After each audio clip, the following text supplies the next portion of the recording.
We are moving on with question 8 of paper 1 for June 2024. 8.1. Determine the first derivative of f from first principles if fx is equals to 1 over x. So on your formula sheet, you have f prime x is equal to the limit of h towards 0 for fx plus h minus fx over h.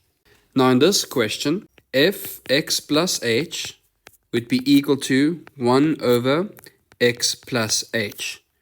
So we can substitute fx with 1 over x and fx plus h with 1 over x plus h. Remember when working with first principles to keep the limit in the front, because we have not introduced or work with the limit just yet, and you can't make h 0 because that will make the denominator 0. So when I substitute, I have 1 over x plus h minus 1 over x over h. Now I do not want to work with this compound fraction, so I'm going to rewrite that fraction slightly. So we have the limit of h towards 0, and in brackets I have the numerator of 1 over x plus h minus 1 over x, and I'm multiplying this with 1 over h. So all that I'm doing is I'm keeping the numerator by itself, and I'm moving this h to the side. So I'm multiplying with 1 over h. Now if I simplify my brackets, I'll have the limit of h towards 0, and here, to make a common denominator, I'll have x times x plus h, and in the first term, I need an x in the denominator, so I need to multiply the numerator with x as well, so that is x minus, and then in our second term, we need x plus h. So I multiply the top and the bottom with x plus h. And notice that I'm using brackets. And this is multiplied with 1 over h. Now you do not need to multiply out the denominator, but what we can do is we can remove these brackets in the numerator. So we have the limit of h towards 0 for x minus x, which becomes 0. And then what's left is minus h. So that is minus h over x times x plus h in the denominator times 1 over h. And now you can see that the h's will cancel out.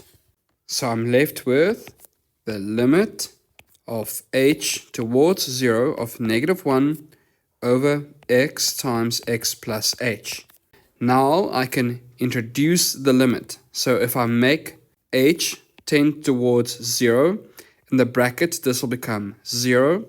So I'm left with negative 1 over x times x. So therefore, the first derivative would be negative 1 over x squared. Question 8.2 says determine, and 8.2.1, we want to find d of dx, and in brackets we have the square root of 4x to the power of 6 plus root 2 times x squared.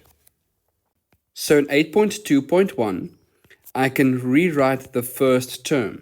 So we have the root of 4x to the power of 6. So the square root of 4 is 2, and the square root of x to the power of 6 becomes x to the power of 3. My second term, the square root of 2 stands alone, and we multiply that with x squared. Now I can apply the rule of differentiation. So it will be 2 times 3, which is 6.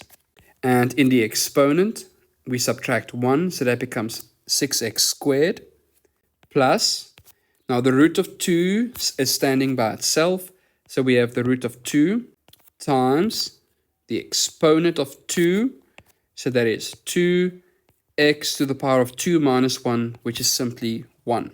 And if you want to, you can rewrite that as 6x squared plus 2 root 2 times x. 8.2.2 says find the derivative of gx if gx is this fraction. Now I noticed I have 3 terms in the numerator and 1 term in the denominator. That means that I can rewrite gx as 3x to the power of 4 over x squared minus 4x squared divided by x squared plus 6 divided by x squared. So what I'm doing is I'm taking the numerator and I'm splitting it into 3 fractions. And I can do that because I only have 1 term in the denominator. So when I simplify this, I have 3x squared minus 4 plus 6 times x to the power of negative 2. So notice the last term I'm writing as 6 times x to the power of negative 2 because that will allow me to use the rule of differentiation immediately. So g prime x would be 3 times 2, which is 6, times x raised to the power of 2 minus 1. So it's simply 6x minus 0, because our middle term does not have an x, so it simply becomes 0, minus 12x to the power of negative 3. So I'm taking plus 6, and I'm multiplying it with negative 2, and that's how I get negative 12, and I subtract 1 from the exponent. So my final answer would be 6x minus 12 times x to the power of negative 3. 8.3. The equation of the tangent to fx at x equal to 1 is given by y equals to 9x minus 9. Determine the values of b and c. So when we look at fx, we can see that we have 3x squared plus bx plus c. And we know that the function of a quadratic equation is a parabola. Next, we know the equation of a tangent to fx. So the equation of that tangent is y equals to 9x minus 9. And the point of intersection, or the point where they meet, we know that x is equal to 1. So if I were to ask you, find the equation to the tangent of the curve of fx at x equal to 1, you would first find the gradient, and you would find that by taking the first derivative. But we already have the gradient of that line, and that gradient is equal to 9. So if I take the first derivative of fx, I have 6x plus b, which represents the gradient of the tangent, and we know that gradient is equal to 9. Next, what we have is the value of x. So x is equal to 1, that's the point where they meet, so I can substitute that x value with 1. So 9 is equals to 6 times 1 plus b, therefore b is equals to 9 minus 6, which is 3. So also what we can do is find the coordinates of this point. So we have x is equal to 1, and in order to find the y value, I have the equation of the line where x is equal to 1, so therefore the y value would be 0. That means inside my equation for fx, where x is equal to 1, the result would be 0. So let's quickly do that. We have fx as 3x squared plus 3x plus c.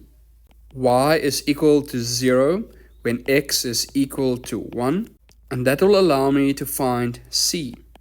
So we have 0 is equal to 3 plus c, and we can see that c is equal to negative 6. Thank you for watching.